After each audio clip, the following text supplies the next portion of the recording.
coach ပိုင်းခဏမှာ 3D design ရဲ့အကြောင်းလေးကိုစလိုက်ကြအောင်ဒီမှာအများစုက 3D printing လုပ်ဖို့အတွက် base software ကိုသုံးမှလည်းလို့တွေးကောင်းတွေးနေကြမှာပါကျွန်တော်တို့က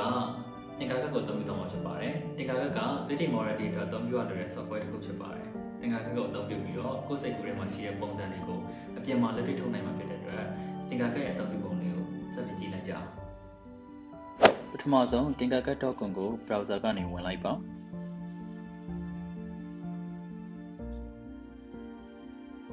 ညာဘက်တောင်မှာ sign in sign cap ဆိုတာကိုတွေ့ရပါမယ်ကျွန်တော်ကအကောင့်ရှိတဲ့အတွက်တစ်ခါရဲ sign in ပြီးသားဖြစ်နေပါတယ် sign in ပြီးတာနဲ့ new design ဆိုတာကိုနှိပ်ပါဒါကတော့ work plane မှာကျွန်တော်တို့အလုပ်လုပ်ရမယ့်နေရာပေါ့တိတိကျကျပြောရမယ်ဆိုရင်ဇက်ဝင်ရိုးစွန်း0ဖြစ်ပါတယ် printer ရဲ့အောက်ခံအပြားနေရာဖြစ်ပါတယ်နောက်ထပ် work planes တွေကိုလည်းကိုယ် format design အတွက်ဒီနေရာကနေထပ်ယူသုံးလို့ရပါတယ်ဘေးမှာတော့ pattern မှာကိုလုပ်နေတဲ့ model အတွက်တိကျတဲ့ site တွေတူတဲ့တိုင်းတာပြုပြင်နိုင်ပါတယ် box လေးတစ်ခုဖန်တီးဖို့ဆိုရင် basic box တွေက box ဆိုတာလေးကိုနှိပ်ပြီးတော့ယူလိုက်ရုံပါပဲခြား shape တွေကိုလည်းဒီကနေလွယ်လွယ်လေးယူလို့ရပါတယ်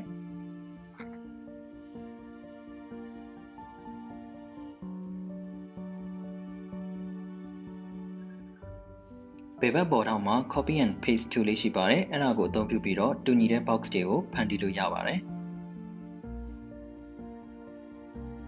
နောက်ထပ်အလွယ်တကူထပ်ပြီးတော့ပွားခြင်းနဲ့ဆိုရင် duplicate tools လေးကိုသုံးသွားလို့ရပါတယ်ဘေးကအမှိုက်ပုံးကတော့မကြိုက်တဲ့ object တွေကို delete step 2ဖြစ်တာကြောင့်ချက်ချင်း click လိုက်ရုံပါပဲမှားဖြတ်မိရင်မှားရွှေ့မိရင်ငကိုအတိုင်းပြန်ရဖို့ undo နဲ့ redo များတွေကလည်းဘေးမှာရှိပါတယ်object တွေအများကြီးကိုအတူတူပြုပြင်ခြင်းနဲ့ဆိုရင်တော့ group tools ကိုအသုံးပြုလို့ရမှာဖြစ်ပါတယ်ပြီးတော့ ungroup လုပ်လိုက်မယ်ဆိုရင် object အလုံးတစ်ခုစီဖြစ်သွားမှာဖြစ်ပါတယ်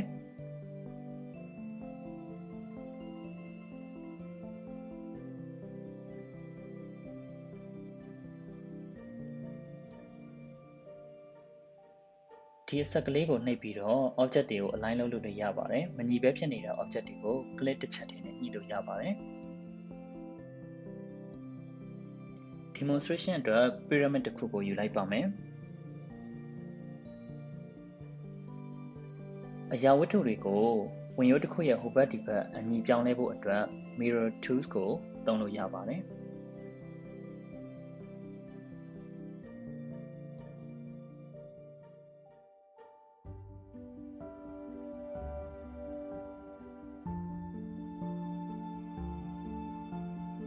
ဘယ်ဘက်မှာကတော့ view cube ရှိပါတယ် front ကိုနှိပ်လိုက်ရင် object ရဲ့ front view ကိုမြင်ရမယ်ဒီဘက်ကမြားနဲ့ဘေးကရဲ့ view တွေကိုလည်းပြောင်းကြည့်လို့ရမယ်ပြီးတော့ down တွေကနေလည်းကြည့်လို့ရမှာဖြစ်ပါတယ်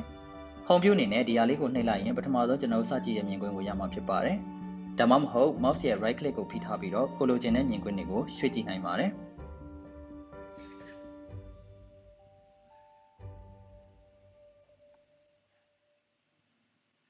အောက်မှာကတော့ zoom in zoom out button တွေရှိပြီးတော့ကိုလိုချင်တဲ့လောက်ခြုံချက်ကြည့်လို့ရပါတယ်ဒါမှမဟုတ် mouse ရဲ့အလယ်က scroll wheel နဲ့လည်းခြုံချက်ကြည့်လို့ရပါတယ်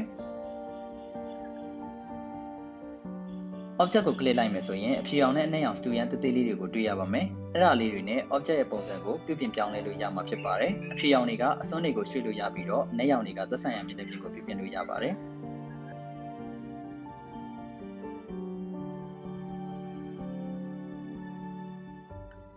ဝင်ရိုးကို click ထားပြီးတော့ object ရဲ့အပြင်ကိုဆွဲလိုက်မယ်ဆိုရင်အဲ့ဝင်ရိုးရဲ့ degree ကိုပြောင်းလို့ရပါတယ်ကိုလိုချင်တဲ့ site ကိုဒီ box ထဲမှာလည်းပြုပြင်လို့ရပါတယ်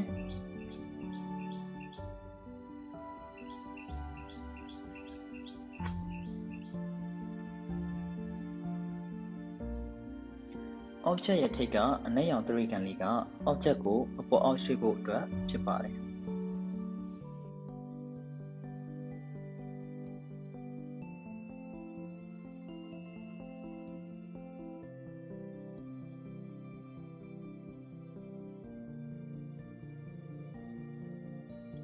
တကယ်လို့ solid shape တွေကိုမရွေးဘဲနဲ့ whole shape ကိုရွေးမယ်ဆိုရင်အဲ့ရှိပြီးသား object ကို shape အတိုင်းဖြတ်ထုတ်ပြမှာဖြစ်ပါတယ်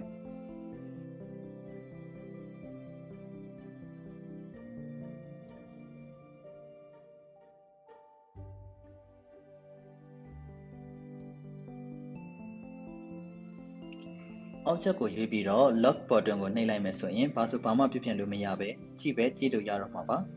အခြား object တွေပြုပြင်တော့မှမှားရွှေ့မိမှာဆိုရင်လှုပ်ထားလို့ရပါတယ်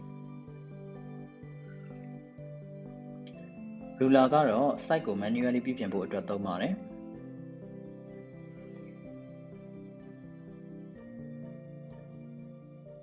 ကျွန်တော်တို့ပြီးပြီဆိုရင် export လုပ်လို့ရပါပြီ STL ဆိုတာကတော့ 3D printer မှာတန်းထုတ်ဖို့ဖိုင်ဖြစ်ပြီးတော့ OBJ ကတော့နောက်ထပ်ပြုပြင်လို့ရတဲ့ဖိုင်ဖြစ်ပါတယ်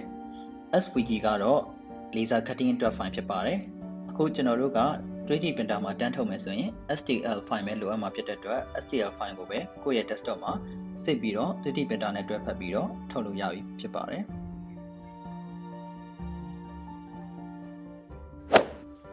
ကဲခုဆိုရင်ဒီမှာရှိတဲ့ coders တွေအနေနဲ့ 3D printing လုပ်ဖို့အတွက် Tinkercad အသုံးပြုနည်းအခြေခံကိုသိသွားဖြစ်ပါတယ်။ဒါကြောင့်ကိုယ့်ရဲ့ဉာဏ်စွမ်းရှိသလောက်ဖန်တီးဒီဇိုင်းထုတ်ကြည့်ကြဖို့တိုက်တွန်းပါတယ်။ကြည့်ရှုပေးတဲ့အတွက်အားလုံးကိုကျေးဇူးတင်ပါတယ်။